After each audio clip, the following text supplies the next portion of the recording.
This is Pace Per Mile with host Chris Nicholas. Take us on your next run or ride and prepare for race day with Pace Per Mile. Welcome back to Pace Per Mile. I'm Chris Nicholas. We talk with inspirational people all the time here on Pace Per Mile, and somebody in the next few minutes that we're going to introduce you to is, well, she's on the top of that list. She has a motivational blog that she puts together. She's on the air on various TV stations. She talks to people at seminars in her classroom probably as well to keep them motivated. But more importantly, she connects with people, and I love that about her, and I want to introduce you to her. Her name is Erica House. Erica, welcome to Pace Per Mile. It is so great to be here. Glad to have you here. And before we went on the air today, you sent a tweet to us saying, hey, glad to be on Pace Per Mile. And we love seeing that because it does show that somebody is actually reaching out to individuals, us, or even the people that are following your blog. And you have a really great following, both on Twitter, Facebook, on your Pinterest, everywhere, right? I've been very active online and people have responded positively to me, which is great. And I think more importantly is that by connecting with people and finding out what they want to learn from you, that has helped you be a better blogger. Oh, absolutely. In a sense, I blog for myself. I love to do it, and I love to share stories about me that might help other people. But at the same time, I want it to be beneficial. And so I have to understand kind of what the consumer or the market is asking for. And I do tailor my blog somewhat toward what I see as most popular and what is wanted from the people who are reading it.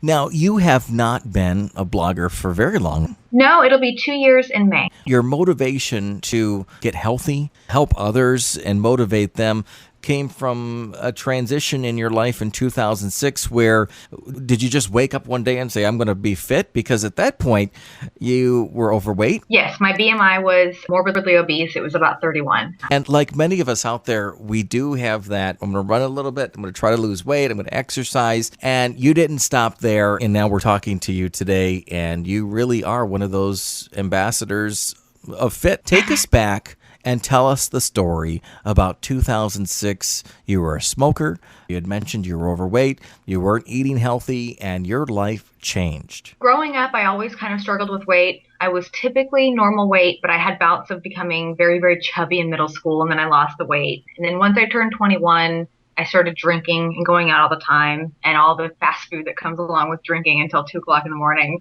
and chain smoking, and just being really, really unhealthy. But in the span of about 3 years, I put on 50 to 60 pounds. And every single year, I remember saying, this is going to be the year that I lose weight. This New Year's resolution will stick. I'll be going to the beach this summer. I will be so happy. It'll all work out.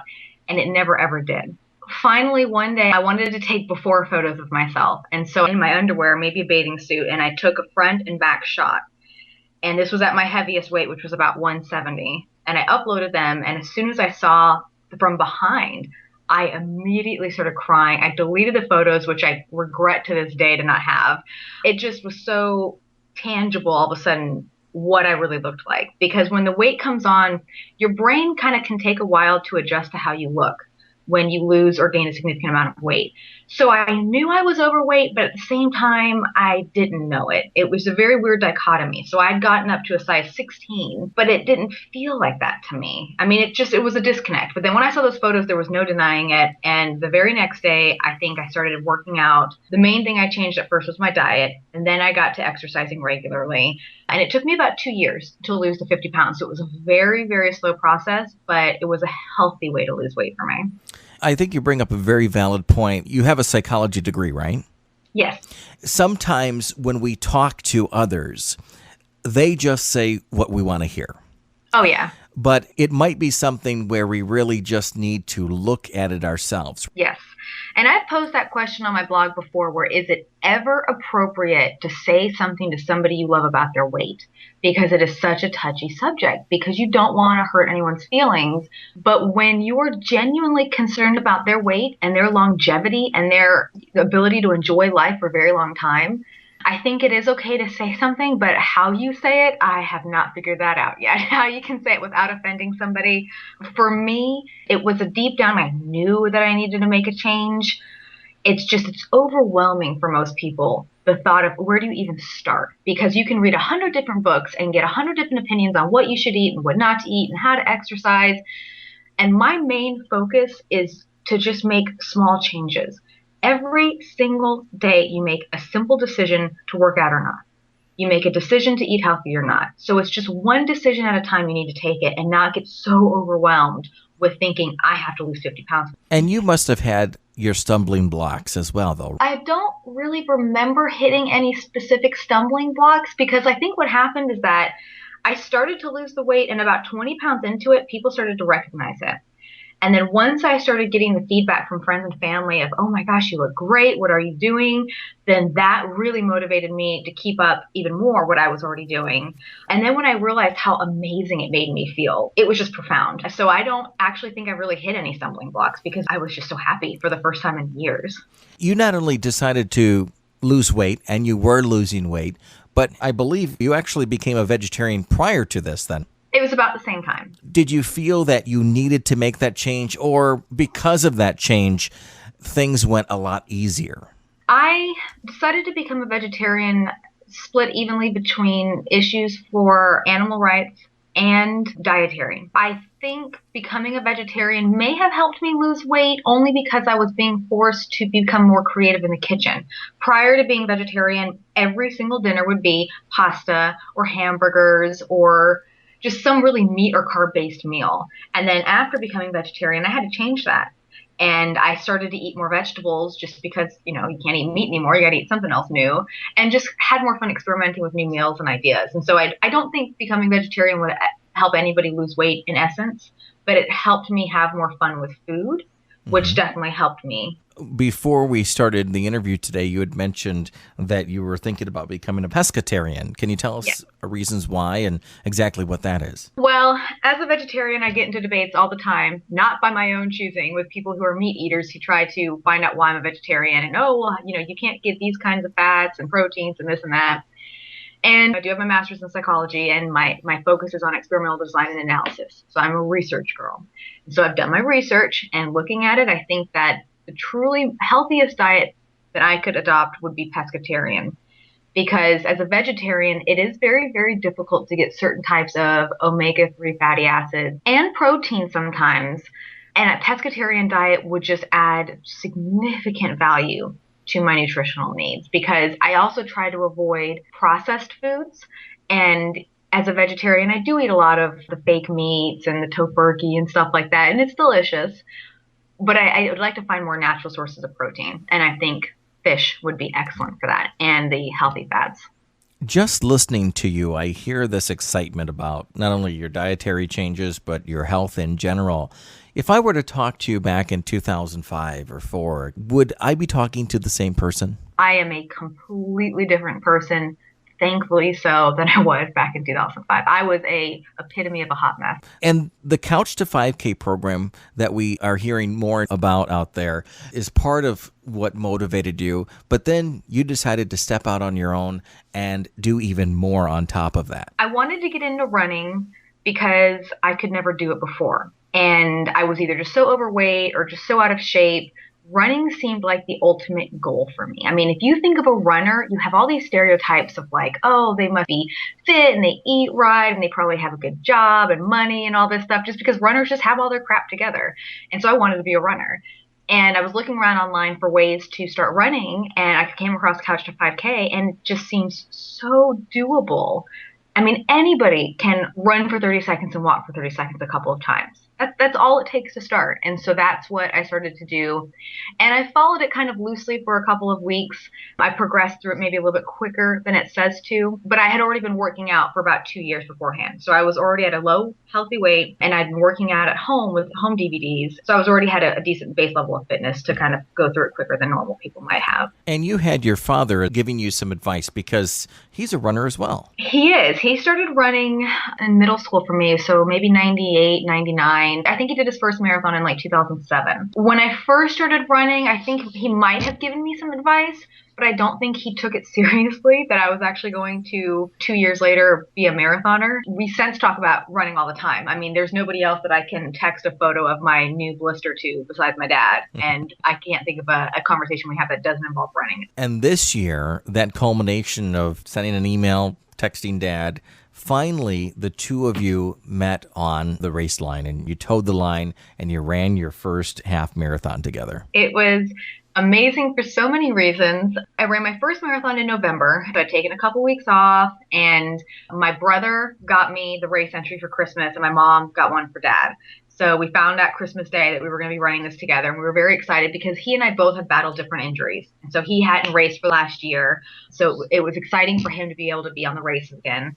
And we both ended up setting a PR that day. So not only did we race together, we didn't actually run the race together because my dad's much faster than I am, but we ran the same race and we both got to PR. Your thoughts? His thoughts. What were you feeling when you crossed the finish line and saw him waiting for you there? And what do you think he felt? I'm extremely grateful that he's been so supportive of me as a runner. The first couple of races I did, I ran alone. You know, I'm single, or I was single, and my family lives about an hour away, so it's not always reasonable for them to come over early and see it. And you cross the finish line alone, and you get in the car and go home alone, and it's kind of depressing. And so they were there when I crossed the finish line at the marathon, and then I got to see him because he beat me at the half marathon.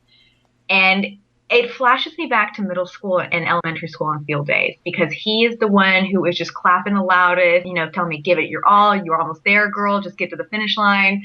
It's incredible. And I think his feelings would be exactly the same, where he's proud to see me running. And I'm assuming he might be flashing back younger years as well, when he was cheering me on when I was 5. And really going through your blog, and we really encourage the listeners to go there. And you can do that while we're continuing our interview today. If you go to ericadhouse.com, that's Erica, the letter D, and house.com. And you can read about Erica's blog. You really are very engaging with the audience. And we talked about earlier in the interview on Twitter and Facebook and Instagram and Pinterest, etc. But really, even on your blog, you're listening to people's reactions to your blogs, being able to maybe a comment triggers something else that you want to blog about.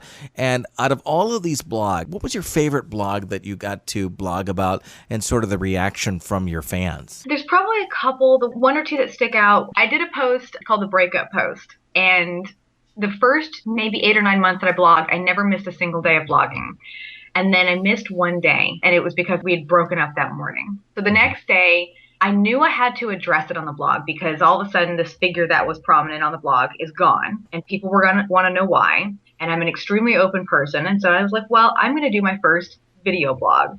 So I turned on the camera and I was like, well, you guys, I got an announcement to make. And I did my first blog, and that might be the most popular post to date.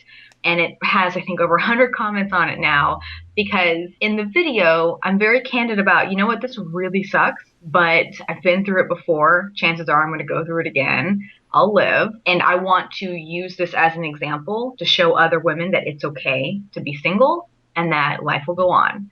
So that was the catalyst of a couple of months of, I mean, my traffic really increased because I got so many emails from women saying, I'm going through the same thing. I feel so lonely. I don't know how to handle this.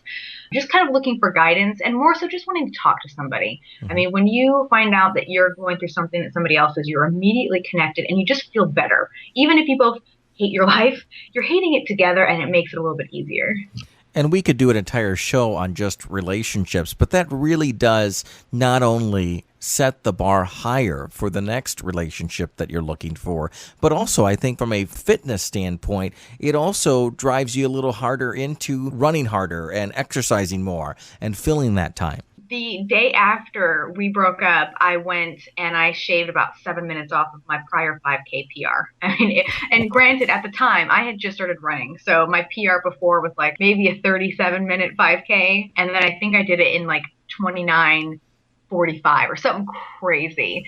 And that November, this was of 2012, I had my very first 5K. And so between that November and the following year, I went from 5K to a marathon in 1 year. And I think a lot of it has to do with me working out residual emotional anxiety over transitioning into being single and kind of what I wanted out of life again. And we don't encourage everybody to break up just to get a better PR. No, I wouldn't encourage that. But if it happens to you, definitely use it. One of the other things that you had mentioned just a few minutes ago that really stood out is that you blog very regularly for bloggers out there. And are you still up to daily? No, I cut back to 4 blogs a week because I work anywhere from 3 to 4 jobs, depending on the semester, and probably 40 to 70 hours a week.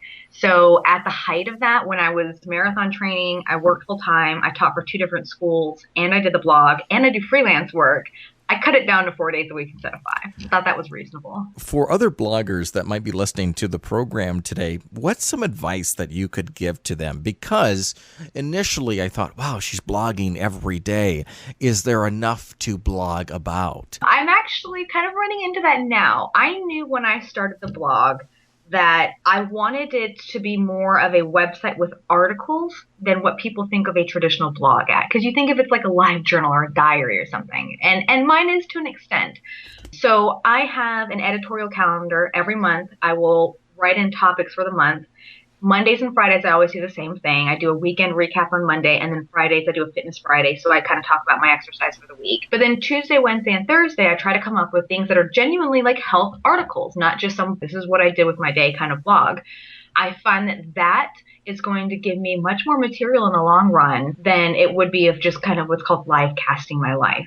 So anytime I see an interesting news article, or I try a new workout or a new health food, once a week I try to do at least a psychology topic. One for next week I'm working on is how do you know when you're ready to date again? So I kind of try to evenly distribute it between fitness and psychology and health, and a lot of traveling now as well. And planning out things in advance helps me significantly. So I usually do not write a post the day beforehand. I try to write them all up on the weekend and schedule them for the week. Do you feel like the vlogging is better than blogging in the sense because you can get that emotion out? I feel like I can convey information better writing because I have time to think it out and edit it. But the vlogging helps to give a very personal aspect to the blog. To be able to see someone and hear someone, it just humanizes things. So instead of just looking at a black and white screen of text, I really like adding that component in, and I need to start blogging more again. For our listeners, hopefully they're taking away from this interview that not only did you go from non-runner to runner, lose weight, starting to eat healthy, then you went to blogging, but more importantly, you went to motivating others. And I am sure that there are 1 or 2 stories that really stand out where somebody reached out to you and said, I need your help. Can you share that with the audience today? I've had multiple people email me who have very, very serious health conditions. And they are absolutely heroic in the efforts that they're putting into to still try to become runners or to start working out more often. And they have emailed me and said, you know, I followed your blog for the last year and I read it every day and you're always so motivating and I just want to get out there and you have advice for me and any tips on how I can start running.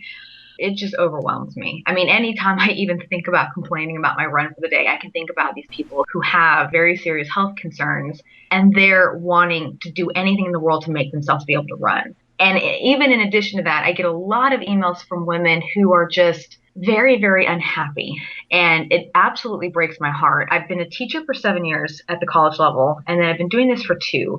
Between my students and readers of the blog, I get a lot of emails from people who are just wanting some sort of way to feel better about life. Mm-hmm. And that's the purpose of why I teach and why I blog, and kind of the purpose of my life is if I can just show people that no matter how crappy your life is, it's going to be okay somehow. And there's things that you can do to change it to make it better. And I can show you because I'm doing them too.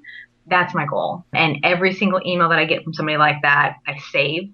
And if I'm having a bad day, I go back and I read them myself. And you're showing them as an example, not necessarily just through your words, because you have races and training scheduled for tomorrow or for this year. Oh, absolutely. Yes, I have a lot of races coming up.